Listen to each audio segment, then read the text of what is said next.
That enchanting Friday evening turned out to be one of the most powerful and unforgettable nights of my life. The house was wrapped in a peaceful silence, the kind that brings a rare tranquility after a long, hectic week.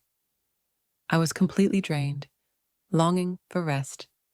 As I lay down, I smiled, thinking that nothing could disrupt the calm of the night. Having been a single mother for over 8 wonderful years since my divorce, I had learned to appreciate the small moments. My relationship with my ex-husband was amicable. We simply grew apart while raising our wonderful son, Daniel.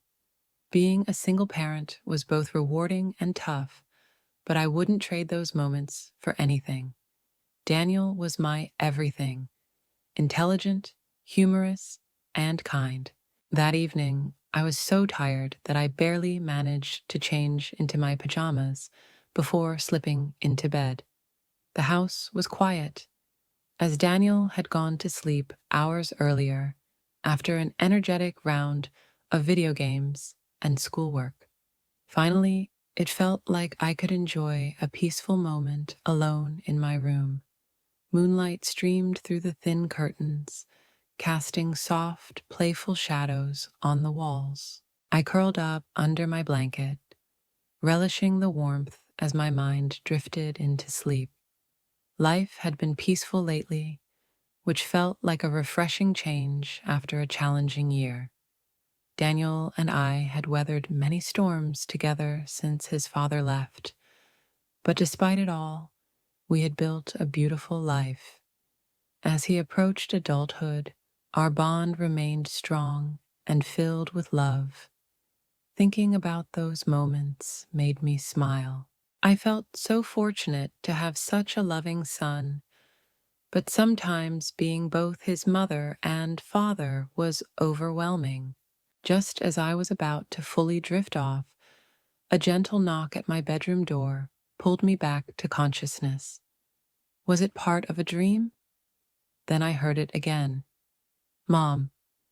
Daniel's voice softly nudged me awake, and I blinked, turning toward the door. His silhouette stood there, illuminated by the hallway light. I sat up, shaking off the remnants of sleep. Daniel, what's wrong? I asked, still half dreaming. He hesitated before stepping into the room, quietly closing the door behind him. There was something in the way he stood, almost like a little boy again, unsure yet seeking comfort. I couldn't sleep, he admitted, looking down as he stood by my bed. Concern flashed in my heart. Since the divorce, I had noticed some shadows lingering in his heart. Sometimes Daniel struggled with sleep, but he rarely shared his feelings. Tonight, I saw the sadness in his eyes, telling me more than words could. Come here, I said gently, patting the space beside me. You can stay with me tonight if you want. After a brief pause, he moved closer and lay down beside me. His face was turned toward mine, and in the dim light, I saw the exhaustion etched on his features. There was a rare vulnerability about him that tugged at my heart. Do you want to talk? I asked softly. He shook his head, his dark hair falling across his brow. No, I just wanted to be close to you. My heart warmed at his words. It had been a while since he had sought that kind of comfort.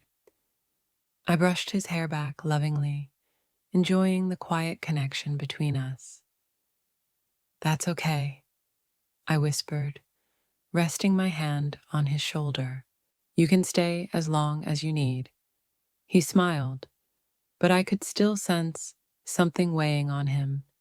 Instead of pressing him, I lay back down, pulling the blanket over us, and welcomed the peaceful silence that surrounded us. We lay there for a while, and gradually, Daniel's breathing slowed.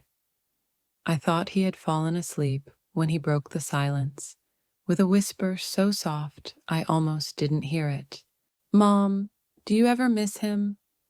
My heart ached. I wasn't surprised, knowing he was asking about his father. It was a delicate subject, one we often avoided. "I do sometimes," I admitted quietly, "but things weren't always good between us." He nodded, his eyes filled with questions he didn't ask. "Do you ever think things could have been different?" he asked. I sighed, thinking of the roads we hadn't taken. Maybe, but we can't change what happened. We have to keep moving forward. Daniel gazed down at the edge of the blanket, and I noticed the guilt and worry he carried, sometimes more than he let on. "I just wonder if maybe I could have done something different," he said quietly, like if I had been better. His words struck a deep chord in me. I sat up and met his eyes. "Daniel, no, this wasn't your fault. You didn't do anything wrong," I reassured him firmly. His gaze dropped, lost in thought. "Sometimes it feels like if I had been better, maybe Dad wouldn't have left," he whispered. Tears welled up in my eyes as I pulled him into a tight hug. He hesitated, but then melted into my embrace, burying his face in my shoulder. "Daniel, listen to me," I said, my voice trembling with emotion. "Your dad made his own choices. It had nothing to do with you. You've always been more than enough for me." He nodded, but I could still feel the tension within him. We held each other tightly, and slowly I felt him begin to relax. His breathing became steady as he drifted off to sleep.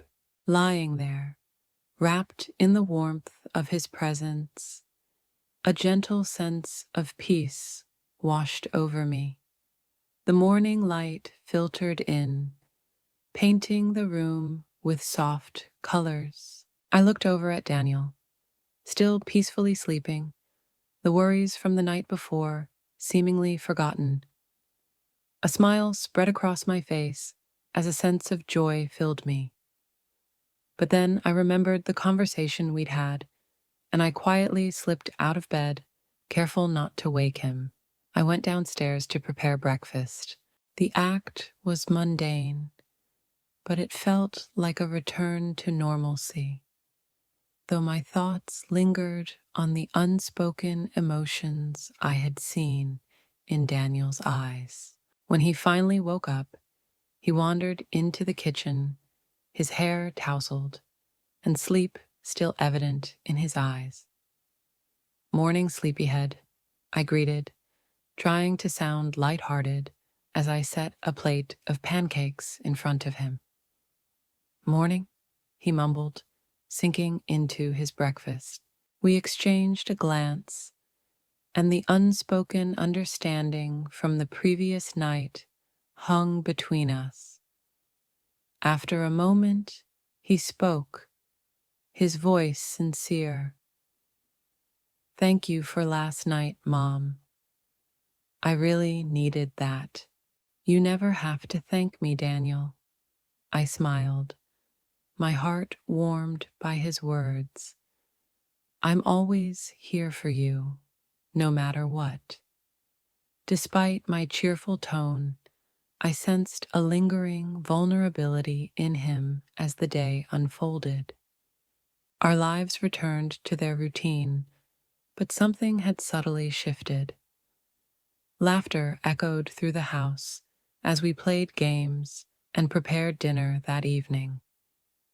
Still, the echoes of our conversation lingered, as if waiting for us to fully understand the depth of our connection. After dinner, we sat down on the couch to watch a movie.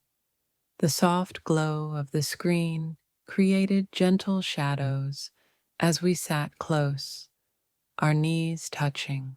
A flutter of warmth filled my heart as the evening continued. another layer of intimacy forming between us. The movie played on, but I became more aware of the space between us, the warmth of shared laughter, and the light touch of our fingers as we reached for popcorn. My heart raced, caught between the nostalgia of shared quiet moments and the excitement of this newfound closeness. Without even realizing it, his hand found mine, our fingers gently intertwining. The simple act sent a rush of warmth through me, a realization that we were stepping into something new and beautiful together. We sat there, hands clasped, as the credits rolled, lost in the quiet joy of our togetherness. "Mom," Daniel whispered, his voice making butterflies flutter in my stomach. "I'm really glad you're here." His words filled me with so much happiness. Without hesitation, I replied, "Me too, sweetheart. More than you can imagine." As the days passed into weeks, the bond between us continued to grow, woven into the fabric of our lives. We didn't need to label it.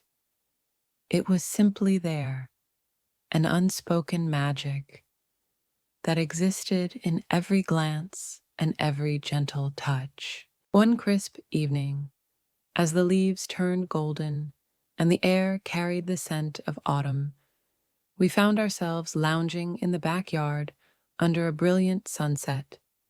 As laughter filled the air, I felt an overwhelming sense of gratitude for the bond we had nurtured.